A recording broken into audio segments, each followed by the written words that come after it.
న్యాయస్థానాలు కూడా చాలా సందర్భాల్లో వ్యాఖ్యలు చేశాయి. సిగ్గుపడాలి హోంమంత్రి గారు. చిచి, హోంమంత్రి గారు కాదులే, సిగ్గుపడాలి. హోంమంత్రిగా వ్యవహరిస్తున్నటువంటి డిఫాక్టో హోంమంత్రి మన లోకేష్ గారు. కోర్టు ఏమండి ఒక ఆయనంట ఏదో ఒక పోస్టింగ్ పెట్టాడని ఎక్స్టార్షన్ కేసు పెట్టారు. ఎక్స్టార్షన్, దోపిడీ, చివాట్లు పెట్టింది హైకోర్టు. సినిమాల్లో కూడా దోపిడీలు జరిగితే వాళ్ళ మీద కేసులు పెట్టేస్తారా?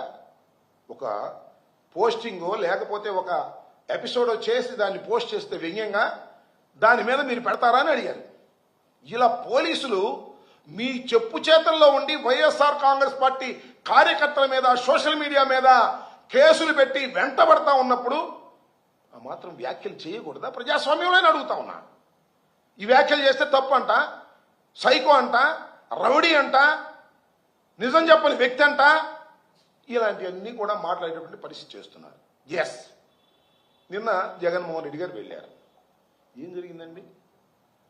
మీరు ఒక చోట మేము అడిగాం, అది 9 కిలోమీటర్ల దూరం, అక్కడ మేము పర్మిషన్ ఇవ్వం, దగ్గరలో ఇస్తాం అన్నారు. ఓకే, దగ్గరలో ఇచ్చారు.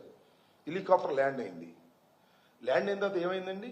ల్యాండ్ అయిన తర్వాత జనం ఎగబడ్డారు. సహజం.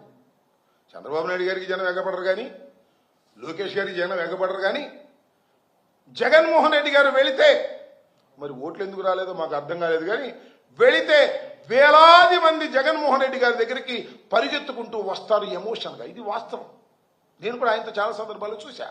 అందరికీ తెలిసినటువంటి సత్యం. వేలాది మంది వచ్చారు, హెలికాప్టర్ మీద దగ్గరికి వచ్చారు చూద్దామని.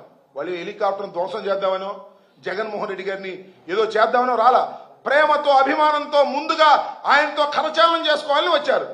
వేలాది మంది వచ్చారు. ఏమి ఇచ్చారండి మీరు? కస్టడీ నాకు ఏమి ఇచ్చారండి మీరు? ప్రొటెక్షన్ ఎక్కడ నాకు అర్థం కాలేదు. ఒకసారి చూడండి విజువల్స్. హెలికాప్టర్ మధ్య జనం మధ్యలో ఉంది. ఒక కారు ఉన్నట్టుగా హెలికాప్టర్ మధ్యలో ఉంది, జనం మధ్యలో. వేలాది మంది జనం చుట్టూ ఏమి ఇచ్చారు మీరు సెక్యూరిటీ నేను అడుగుతా ఉన్నా. అదేమంటే